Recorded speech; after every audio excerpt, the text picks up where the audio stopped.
Audio Jungle. Audio Jungle.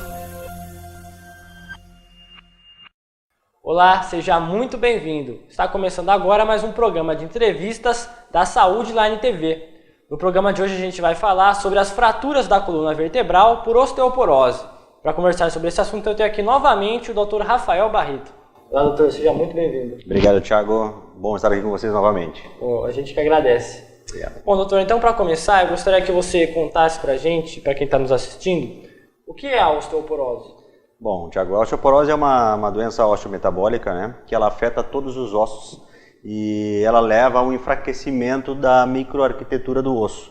Então, aquelas redes de sustentação do osso, elas começam a diminuir a quantidade e também a diminuir a espessura. Isso fragiliza muito o osso e você pode ter fraturas com pequenos traumas, pequenas quedas, né, que normalmente não causariam nenhuma lesão na nossa arquitetura óssea.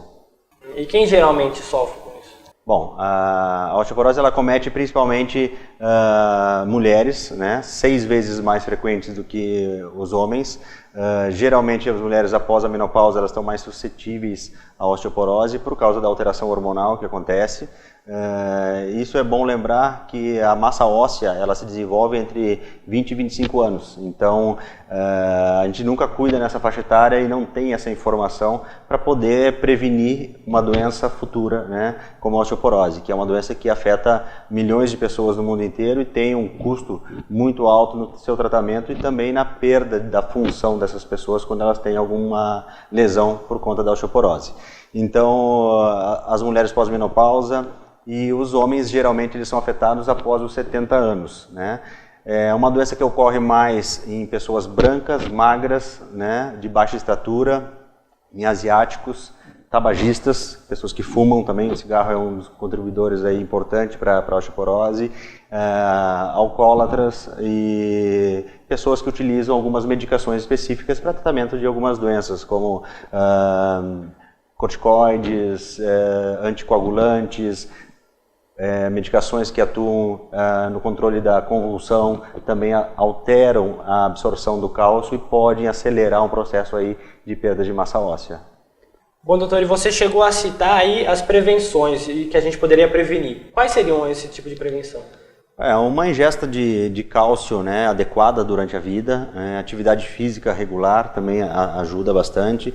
O cálcio, a gente sabe que os alimentos que mais têm cálcio são aqueles derivados do leite e aqueles vegetais também verdes, né, como agrião, espinafre, couve, alguns frutos do mar, como a ostra, tem bastante também cálcio, né? Leite desnatado tem mais que o integral, iogurte tem uma quantidade de cálcio boa, então esse tipo de alimentação. E atividade física, toda atividade física que aumenta o tônus, né, e que estabiliza as articulações, ajuda a manter o cálcio no osso. Então musculação, natação, caminhada, né, esse tipo de exercício ele ajuda na prevenção de uma osteoporose futura. Bom, e no caso da fratura da coluna vertebral pela osteoporose, como que acontece? Bom, a coluna vertebral ela é acometida em 50%, né, 50% das fraturas por osteoporose acontecem na coluna vertebral, né? E é bom lembrar que esses pacientes normalmente eles também têm outras comorbidades, como hipertensão, diabetes, alterações da função renal, dentre outras doenças consequentes da idade, né? Então é uma fratura que ela leva a um grande grau de morbidade. Isso incapacita e acelera em 1,5 vezes o risco de morte dessas pessoas em um ano após a ocorrência dessa fratura. E ela pode acontecer de um movimento simples de levantar na cama. Então, aquela pessoa que tem uma osteoporose severa, que foi feito o diagnóstico através da densitometria óssea, né, que é o estudo que a gente faz na coluna e no fêmur principalmente, para poder detectar qual que é o grau de massa óssea que a pessoa tem, comparado com o padrão do adulto jovem, a gente consegue detectar se ela tem osteoporose, se ela tem uma perda de massa óssea, que seria a osteopenia, ou se ela tem um osso normal. Então, se essa pessoa já tem uma osteoporose, e principalmente se essa osteoporose for uma osteoporose mais avançada, mais severa, ela pode fraturar no levantar. E isso normalmente acontece uma dor mais aguda, mais intensa, né? Mais localizada e que piora com os movimentos. Então, uma dor de caráter mecânico. Então, está sentado, levanta, vai torcer, vai agachar. Tudo isso acaba gerando desconforto. Em alguns casos, as fraturas elas são mais insidiosas, são de forma crônica. Você vai tendo microfraturas da coluna, então pequenos achatamentos das vértebras e não se percebe tanto. Se tem uma dor crônica já pelo próprio desgaste da coluna, então é uma dor mais leve e que passa despercebida como uma dor natural que já existia. O que a gente verifica nesses casos? É aquela vozinha que a gente vê que ela está ficando cada vez menor e mais corcunda, né, por conta que você vai tendo, além da desidratação do disco, pequenos achatamentos das vértebras e vão gerando a cifose, né, no idoso. Então, são as duas maneiras que elas aparecem. E além da dor e do incômodo, tem algum outro sintoma que a pessoa pode identificar? Olha, normalmente a dor é o principal sintoma, né? Nas fraturas mais graves, que evoluem mal, ou naquelas fraturas que tiveram um trauma de maior energia, uma queda maior, um acidente, né? Você pode ter um comprometimento da parte neurológica e aí ter alguma alteração na função, dependendo do local. Como a fratura ela normalmente acontece na região da transição da coluna tóraco-lombar ou na parte média da coluna torácica, as alterações vão ser mais evidenciadas na região das pernas. Então, uma fraqueza, uma dormência, uma perda de força, dificuldade de subir uma escada, de andar. Então, a gente verifica esses sintomas. E aí o tratamento, qual seria no caso? Olha, na grande maioria das vezes o tratamento ele é conservador, é clínico, né? Os pacientes evoluem bem com analgésicos. É necessário utilizar um colete que, dependendo do local da fratura, ele vai ser um colete mais baixo ou vai ser um colete mais alto. Por quê? O objetivo do tratamento é evitar a piora da progressão e o alívio da dor, para restabelecer a função do indivíduo o mais rápido possível, né? O colete ele previne essa piora do achatamento, ele ajuda na analgesia, no controle da dor, né? E os analgésicos eles também colaboram para esse tipo de dor. Então a gente utiliza analgésicos para poder dar um conforto e essa pessoa ir tocando a vida até essa fratura consolidar. Em média, a fratura da coluna ela consolida de 2 a 4 meses, então é um período muito longo, né? E quando você não tem um alívio imediato da dor em torno de 4 a 6 semanas, aí tem que começar a consideração de um tratamento mais agressivo, como um procedimento cirúrgico. E no caso do tratamento sem ser a cirurgia, a pessoa tem que ficar em repouso total, tem que se ausentar das atividades, por exemplo, do trabalho, como funciona? Não, o repouso ele é relativo, né? Então você vai fazer o repouso conforme a tolerância da dor e também conforme o grau de achatamento que aconteceu no primeiro momento. Os controles têm que ser feitos semanais, né, com a radiografia para ver se está evoluindo com piora desse achatamento da vértebra. Se não estiver evoluindo com piora do achatamento da vértebra e um bom controle da dor, essa pessoa, as tarefas rotineiras, né, de escritório, não há restrição. Agora, para a limpeza de casa, para uma atividade física, nesse período de consolidação, né, de restabelecimento da função da vértebra, ele é contraindicado. Você citou aí as intervenções cirúrgicas, quais seriam elas? Bom, como a gente falou anteriormente, são pacientes idosos e normalmente tem outras doenças associadas, né? Então a gente tenta ser sempre o mais conservador possível para agredir menos e restabelecer mais rápido a função dessa pessoa. Hoje em dia a gente tem a técnica da cifoplastia, que é uma técnica percutânea, né? Então a gente faz dois pequenos furos na lateral da coluna, introduz uma agulha na vértebra, né, de forma percutânea. Se faz com anestesia local ou com anestesia geral, né? Isso depende muito do médico, do treinamento que ele fez. Normalmente o pessoal faz mais com anestesia local, até por uma questão de segurança, mas é um procedimento doloroso, então se você tiver um pouco mais de experiência, a anestesia geral é mais confortável para o cliente. E nessa técnica o que acontece? Através dessa cânula a gente coloca um equipamento que tem um balão. Esse balão ele vai ser inflado dentro da vértebra, ele cria uma cavidade, né, naquela região, porque é um osso mole, e na grande maioria das vezes, quando essa fratura é recente, a gente consegue uma melhora do achatamento. Então você consegue elevar a altura da vértebra e restabelecer o formato anterior dela.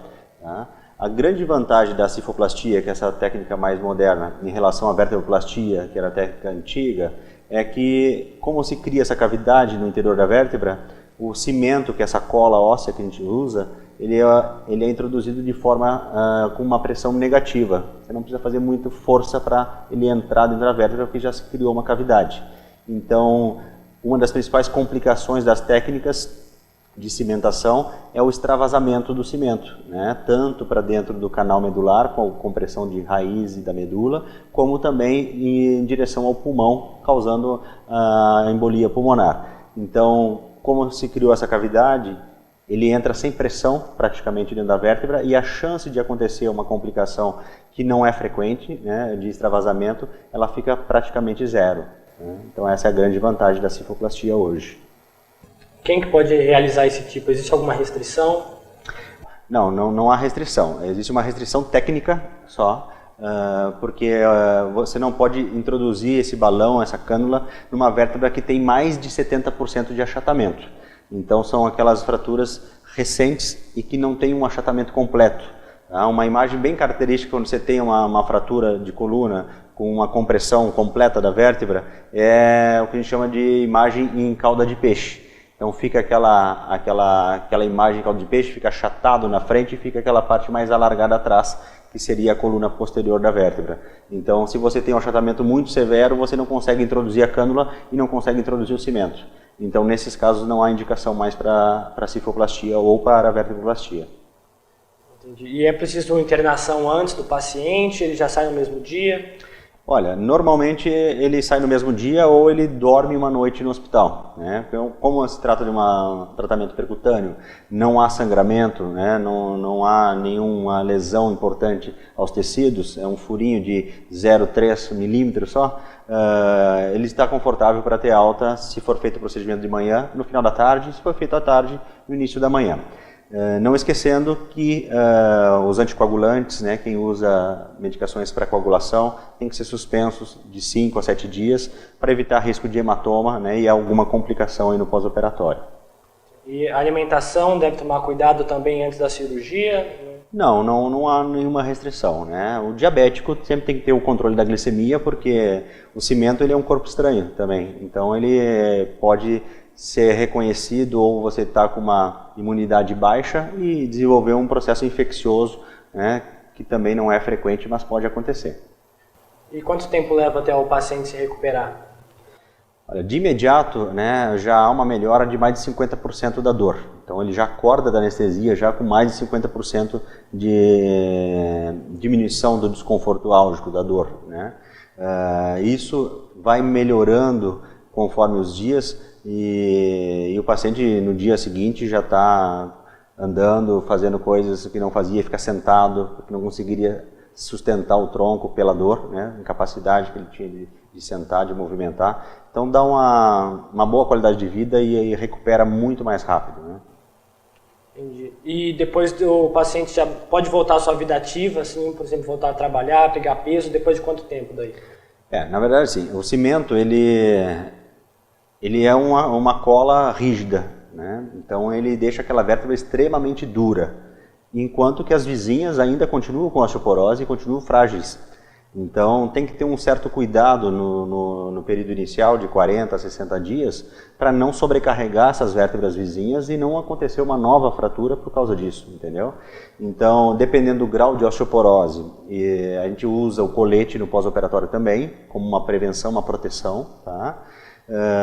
Atividade de carregar peso, de corrida, isso não é indicado para o paciente que tem osteoporose severa que já teve uma fratura, porque quando você tem uma fratura por osteoporose, existe uma chance de mais de 50% de ter uma nova fratura na coluna pela doença. Então, evitar as atividades que sobrecarregam a coluna e que podem gerar uma nova fratura, tratar a osteoporose, que é a doença de base, então, né, com medicamentos que ajudam a diminuir a absorção, né, do cálcio ou que ajudam na formação do cálcio, vitamina D, né, e o exercício e uma dieta rica em cálcio, então isso ajuda a prevenir uma nova lesão e é o mais importante.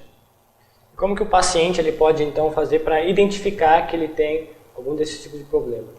A primeira coisa, a idade, né? Então, sempre que estiver chegando próximo aos 60 anos,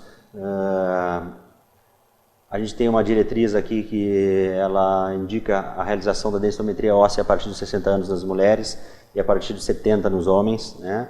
Mas tem pessoas que têm fatores de risco e que deveriam fazer o exame antes, para detectar essa alteração antes, né, dessa idade, para poder prevenir uma lesão futura. Então, aqueles pacientes que têm o biotipo que a gente conversou, então branco, magro, baixa estatura, tabagista, o etilista, né, o que já tem na família alguém que tenha um problema de osteoporose, que já teve alguma fratura por osteoporose, essa pessoa deve sim fazer uma investigação um pouco mais precoce. Para quê? Para que evite ter uma fratura na idade mais avançada. Bom, então você citou aí que a fratura ela pode voltar a acontecer de novo, então Sim. mesmo com a cirurgia? Mesmo com a cirurgia, mas não naquela vértebra normalmente. Ela vai acontecer em outras regiões e em outros ossos também. Então, por isso que o tratamento da doença de base, que seria a osteoporose, é o ideal. Então, procurar o seu ginecologista, o seu reumatologista ou o seu ortopedista, né, para poder fazer, né, essa avaliação da qualidade do osso, o metabolismo ósseo, fazer uma densitometria óssea, fazer um programa de exercícios adequado para aquela condição, uma dieta balanceada. Então, são fatores que a gente consegue agregar benefício futuro e evitar aí as complicações. Tá certo, então.